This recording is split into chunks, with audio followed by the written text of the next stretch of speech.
Welcome to the call with Nancy Sabato, where we have Christ-centered conversations.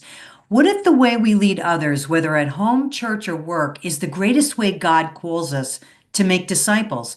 Well, today we're joined by Richard Griffith, a passionate leader and author who's helping us to see how discipleship and leadership are deeply connected in God's plan.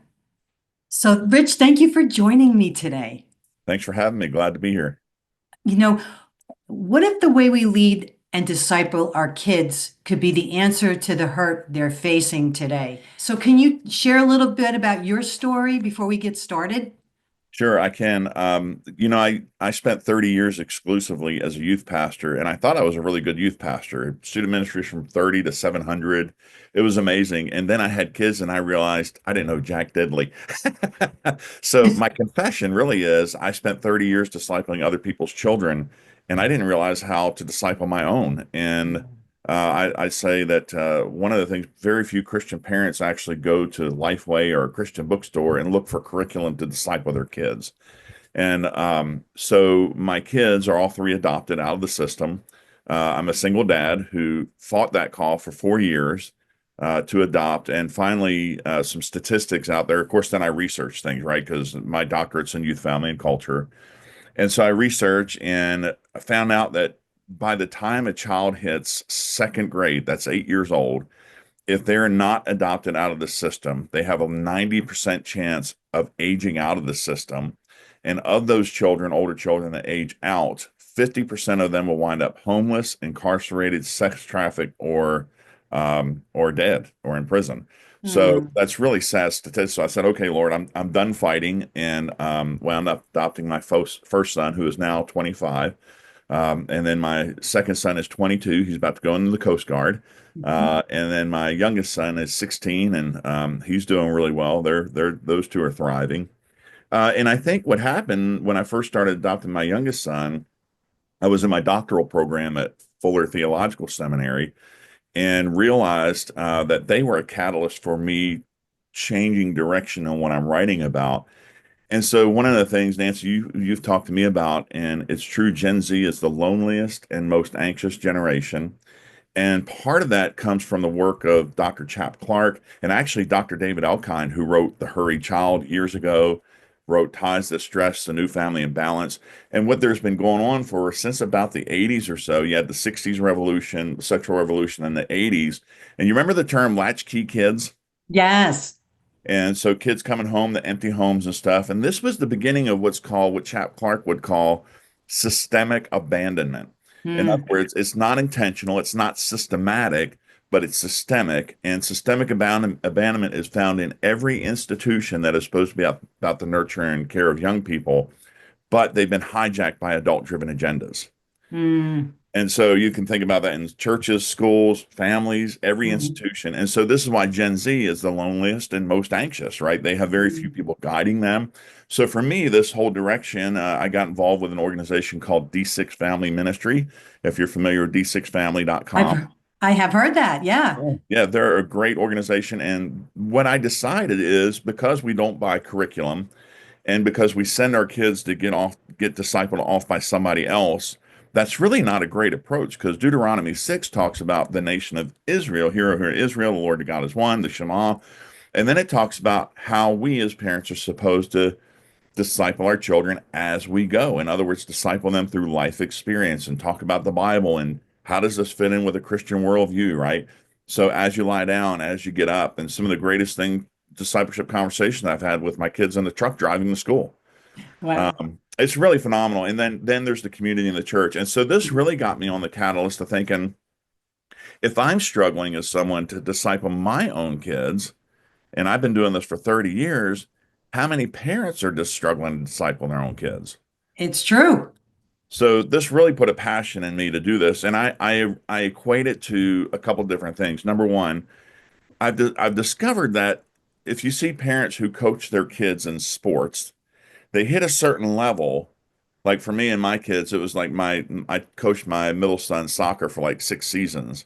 But when he got to be at an upper level, I'm like, okay, he's past my ability to coach him, right? And so we hand him off to another coach or another program. But the problem is we've done that at the church way too early. We hand them off to children's pastors, youth pastors. And so we're like, okay, well, they're taking care of that. That's the church's job to disciple. And Mhm. this is why a lot of young people, you're probably familiar with the term of nuns, Nones. Um, No, I don't know about that. oh, okay. I always say we've raised a generation of nuns that are leaving the church, but they're not Nuns. It's Nes. Love it. And millennials and gens started this generation of nuns, which means they have no religious affiliation. And by the way, I should say, and the research, this is 20 years ago from Christian Smith, shows that, the church was only at best retaining 75% of young people that are involved. I'm sorry, they're only retaining 25% of young people Mhm. that were involved in the life of the church. 25%. Mhm. 75% were leaving. And it's because, they call us evangelicals for a reason, not disciple-gelicals, right? Yeah. So were you ever involved in youth camps when you were growing up? No, no, Okay. because I grew up Catholic. I didn't Oh, go into any okay. youth camps. Yeah. Yeah. Well, one of the things we experience, we take kids to youth camp. We spend all this money on youth ministry, right? And children's ministry. They go to youth camps, children camp, and they have great speakers. And we jokingly call it Cry Night. I don't Okay. know if are you familiar with Cry Night? No. Boy, you're telling me all kinds of stuff I don't know here.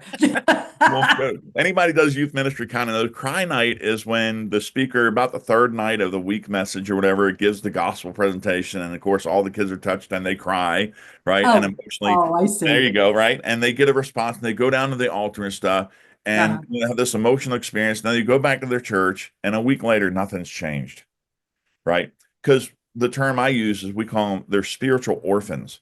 Yeah. Point being is we have not discipled them well, and this is why so many young people leave the church.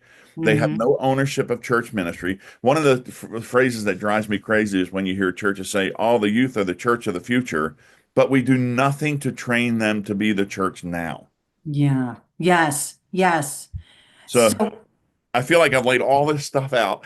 oh no, I'm loving it because I don't think a lot of people know. I mean, I don't even I never heard of it, half the things you're talking about here. So I'm glad that you're kind of covering all that.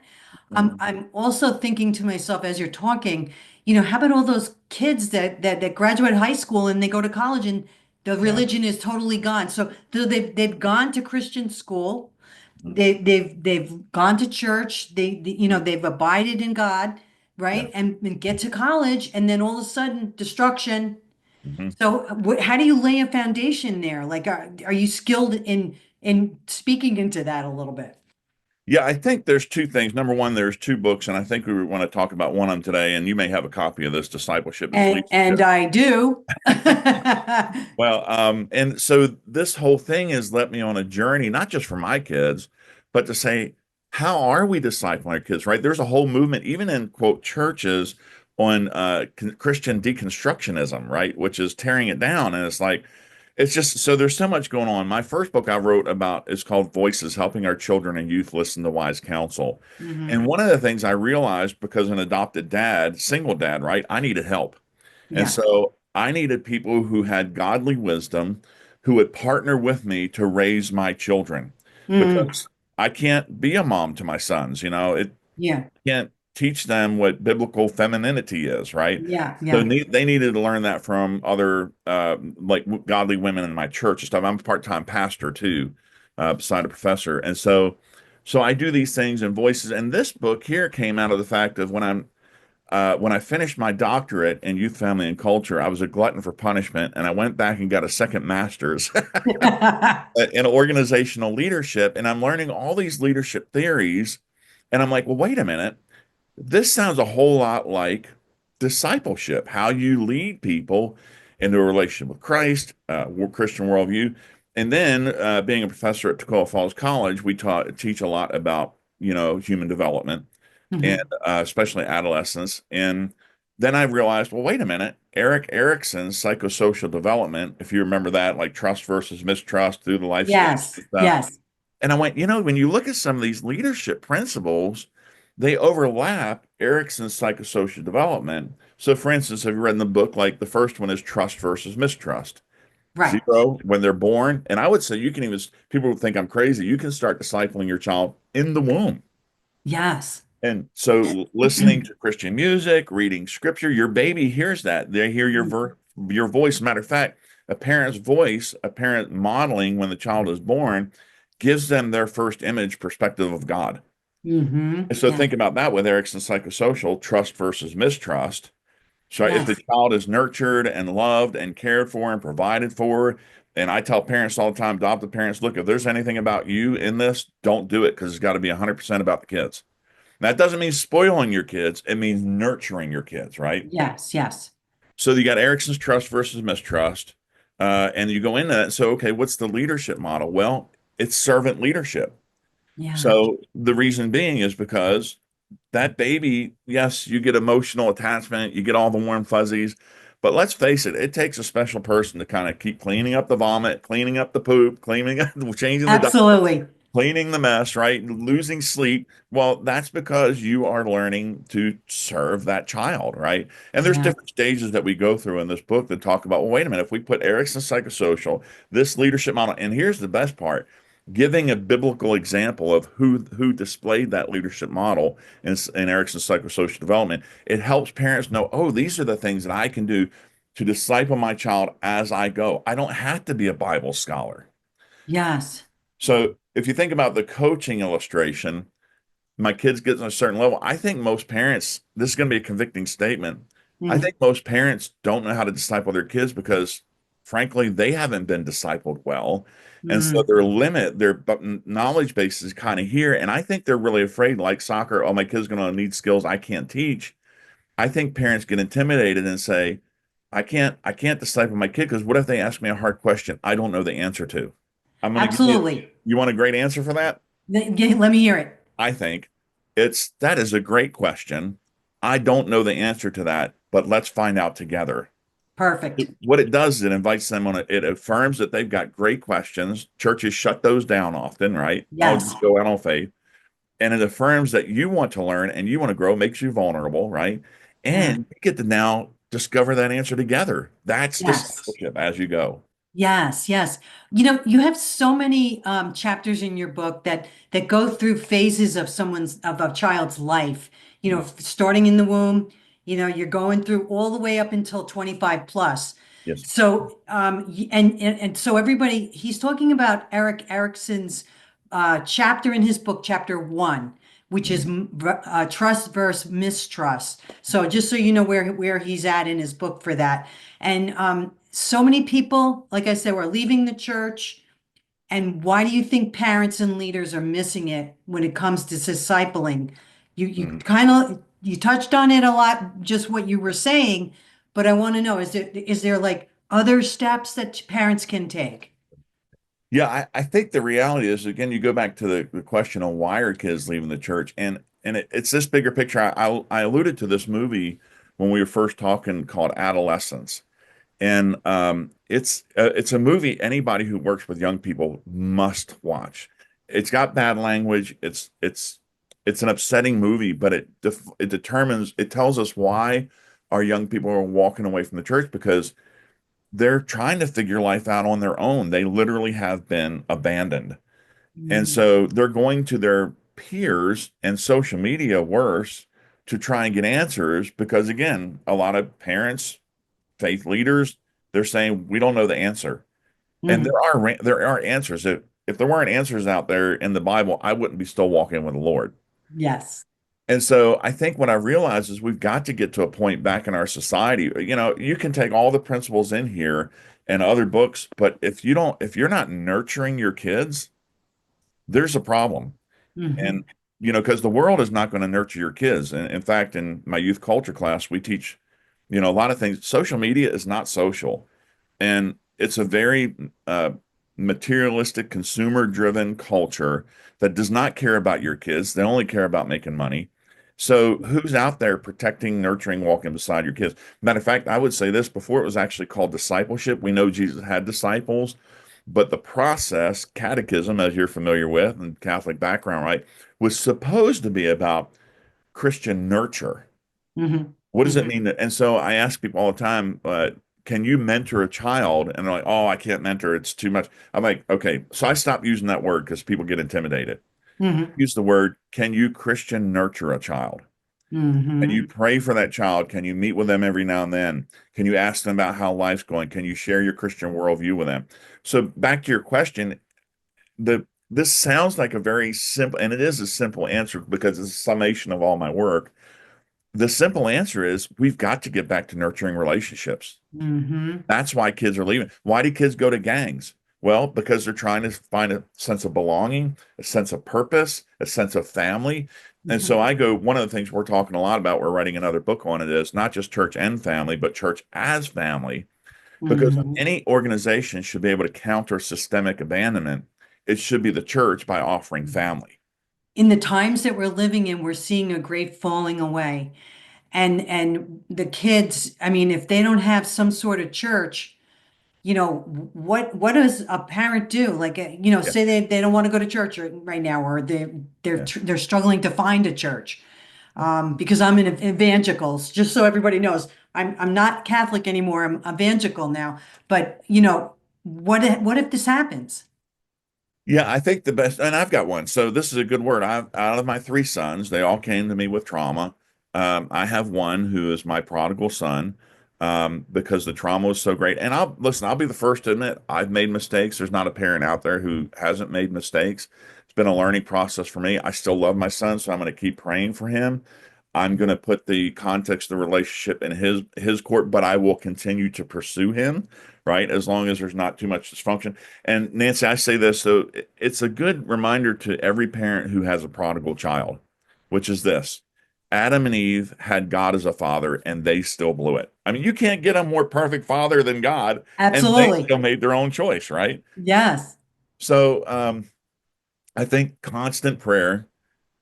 People need to understand they're not alone. It does a lot more young people walking away from faith doesn't have to do just with a lack of discipleship. That's a part of it. But it's also, there's this onslaught of just things that are going on in our culture with social media. And listen, we're giving kids smartphones way too young. Uh, Hmm. Research says that you really shouldn't give a child a smartphone. The youngest would be 13. I'll be honest with you. I had, like, as a single dad, I gave my kids phones when they were about 13. I tried to give them dumb phones first, but if you had a phone nowadays, you had to remember hitting the buttons, like you had to push that one button three times to get C, and then you mess up like, ah. I do. So, but nowadays every phone has like a built-in internet capacity, so they can get on Yeah. any internet, right? Yeah. And I've discovered too, your kid goes on the school bus and they may not have the phone, but their friend beside them does. The average exposure to pornography is age 11. What? Age 11. Kids are spending 11 hours a day on digital devices, and the average exposure of that is 11 hours a day, and then the average age of exposure to pornography is 11. It's probably going to keep decreasing until we rope in this what's called Wild Wild West. Now, look, I'm not against technology. What we're doing here, this is a great technology. You wouldn't be able to do that, right? But technology, like anything, could be a tool for good or a tool for evil. And so again, I want to encourage folks, watch the movie Adolescence. It is a profound statement of what's going on in our culture. It's actually filmed in Britain, but it's a profound statement of what's going on in our culture. So again, it's the onslaught. So what I would say is, parents tend to, when a kid gets about 13, 14 years old, particularly 15, 16, parents step back from parenting. But that's when they need you the most because now they're making decisions that impact their future. Mm. And so as parents, we need to be more involved, not less involved. So how would you do that with like a teenager? Because now you got a 14, 13, 14-year-old who thinks, who is on a different, their hormones are going Yeah. at like rapid speed. Right, right. Yeah. So how do you even address that? Yeah, I think again, so this is what I talk about in the book and in Erickson's psychosocial development too. It's not like these clear-cut stages. You got trust versus mistrust, then the next one. What it actually overlaps some, and sometimes you have to go back into the former stage. I'll give you an example of this. I can't give the whole book away because then people are Of like, course, don't do that. my Don't do publisher it. gets mad. My publisher will be like, oh, why? They're not buying the book. You just gave them the whole book. But I will tell you a crucial stage. So, in ages like 7 to about 13, 14 years old, There's what's called transactional leadership, and that's Uh-huh. inferiority versus industry for Erickson. So Yep. they're learning to do stuff on their own, learning to have. But the thing about transactional leadership, if you're familiar with that term, is like if you do this, then you get this, right? Moses was very much that way with the people of Israel. If you Yes. obey the commandments and the precepts of God, God will bless you. If you don't, there are going to be natural consequences, right? So Mhm. that's transactional leadership. Now, here's the fascinating thing. Where parents have a hard time moving, and that role, by the way, is what's called a cop. So think about a cop. A cop is there to enforce the rules, right? Yes. So parents have a hard time around 13, 14 years old when kids are starting to develop more abstract thinking. You have to change from transactional leadership because you only got 4 years now to move to what's called transformational leadership. Mm. And that role is moving from a cop to a coach, Okay. right? And so what do coaches do there differently? Coaches give input, they redirect and re-guide, but ultimately the players on the field, right? The Mhm. kids out there playing, and you have to Yeah. take notes and how do I now I'll be honest with you, that's a hard stage even for me. My son, my 16-year-old, Jamie, he just got his license yesterday. So I'm doing this. I'm not making fun of Catholics. I'm like, I understand why we do the cross. Pray for my insurance too. But today, so all this time, he knows the rules. We've talked about transactional leadership. Doesn't matter if you didn't know the speed limit was 45, it's 45. You go over it and you get caught by the police, there's going to be a consequence, right? So now I've had to move as he does his driver's ed. Boy, these are great illustrations. Never thought about these. As he moves to his driver's ed and he's get his learner's license, the point of learning is coaching. Now, he doesn't always like it when I have to coach him as he goes along. Yeah. Just today was his first day driving to school by himself.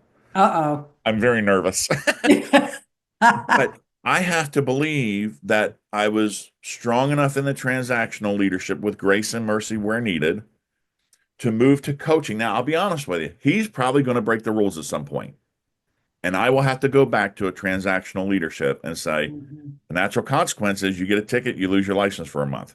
Mhm. Mhm. That's a hard part for us as parents to not only navigate from cop to coach, transactional, transformational, but also how we do it and when do we go back to the previous step. So go back to servant leadership. My role as a dad will never change. I'll never lose the servant leadership Mhm. because I'm there to serve my children, not helicopter or bulldozer parent. That's not what I mean, Yeah. but to graciously guide them and love them and continue to instill in my Christian worldview. Well, why do we have a speed limit? It's not because, the police want to take the fun out of driving.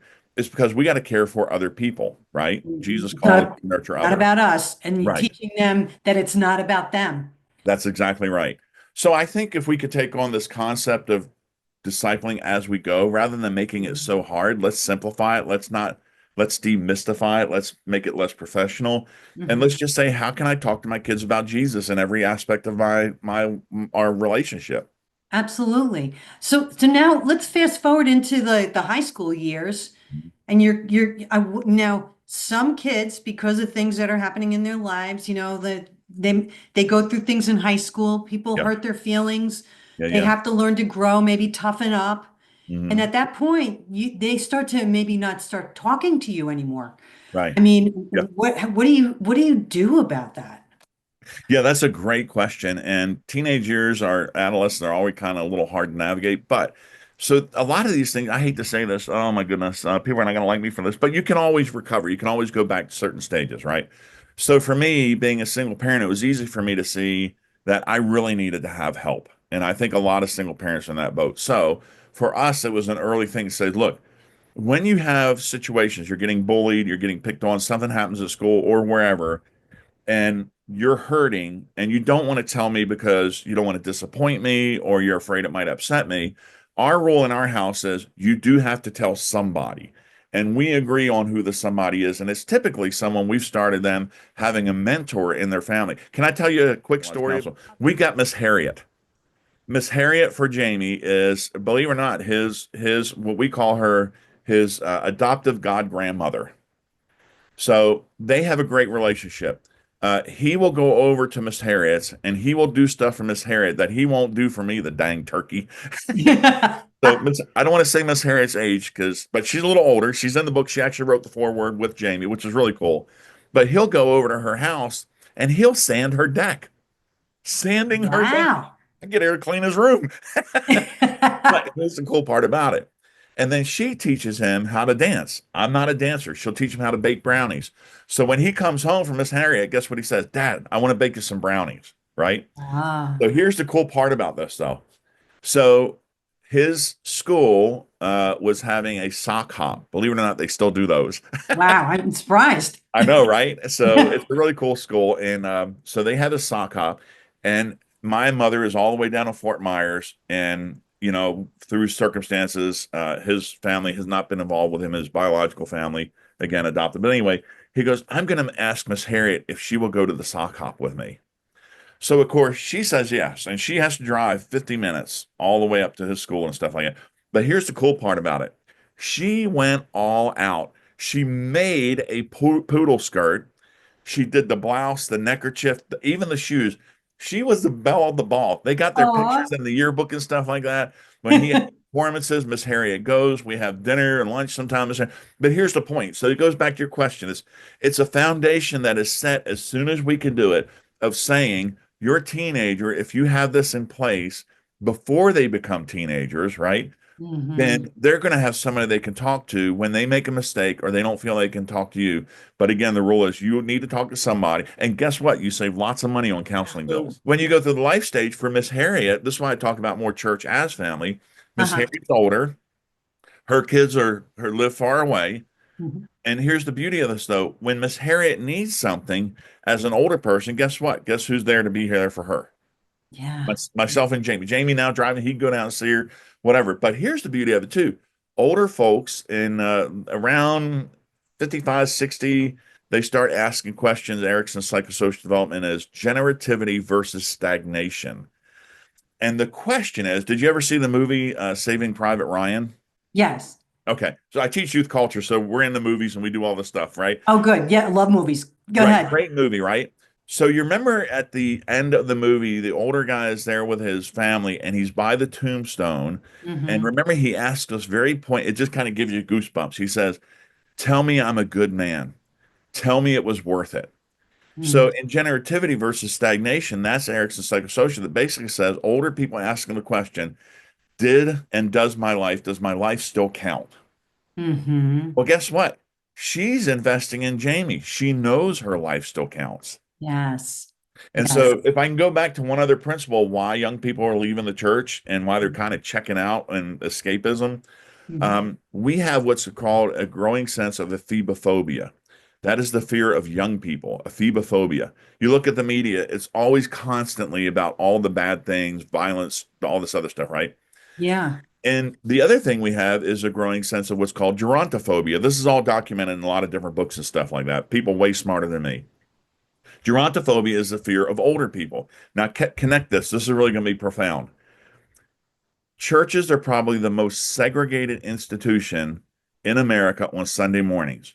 Think about Mhm. it. Children go one place, youth go another, adults go another, seniors go another, and they don't come together. Maybe they come together for worship, which is great, but even then, kids aren't involved in worship. They just sit there, right? We have Hmm. 4-year-olds at my church to take up the offering with adults. That's amazing. Yeah, because we're telling them you matter now. You have a place, you have a purpose. Well, here's the Yeah. thing. Remember gerontophobia, phebophobia. Hmm. We only fear what or who we don't know. Mm. So if we have increasing phebophobia and increasing gerontophobia, it's because we're not discipling our kids intergenerationally. And so therefore, who are they going to go talk to when they're separated from the voices of wisdom? Hmm. Hmm. Who Yeah. will the older people have when they have a moment where they need help, something around the yard or something like that, right? It just drives me crazy when churches have the obligatory once a year youth Sunday. Oh, look at our kids, look at our children. Oh, isn't this great? We have great youth ministry, right? But they only do it. Look, I can't wait for the day where a young person been discipled so well. They're like, Pastor, preacher, I got this. You go sit down. I'm gonna preach the sermon. Yeah. Wouldn't that be great? And that's the thing. That's how you get the church of the future. I really enjoy hearing you talk about that because boy, that brings up a lot of things in my own mind about the way that, when we see the youth and say even in our neighborhoods, right? Yeah. And they want to shovel your driveway, even though you can shovel it, Yeah. let them shovel it Yeah. because it gives them purpose, meaning, Yeah. and so much more. So what's one thing every parent can do today to Mm. disciple their child in a way that builds trust and faith? Just start having conversations. Research has shown in previous years that dads have 2 minutes of meaningful conversation with their kids a day. 2 minutes.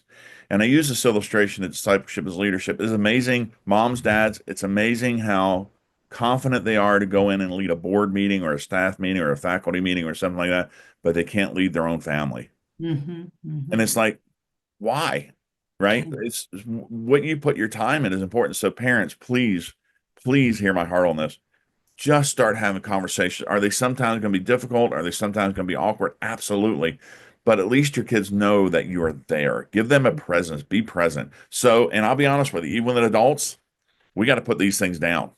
Hmm. We have Absolutely. a rule. And so stability is good. One of the things, particularly for kids that come out of the foster care system, one of our rules is we had dinner every day at 5:30. Now, I'm going to talk about some what's the word, alterations to that because necessity. But at 5:30 when we have dinner, we put our phones up. Nobody touches their phone. How many times do you go to a restaurant and you see a family sitting in the booth or at a table and they're doing this? Absolutely. And not It's looking just, at each other. right. Yeah, not even looking at each other. It is absolutely insane. So what that tells the kid, all right, I'll put it this way. If you were in a meeting, a business meeting or a leadership thing, and you're having a good conversation with somebody, and your phone goes off and you pick it up and you start to answer that phone or look at the text because you got that little notification, what message does that send to the other person? Yes, we know what it sends. You're not important enough. Bingo. And so when we're not putting our phones down, and listen, I can't speak to a secular world. The secular world's always going to do what the world's going to do. I hope they hear this and take note.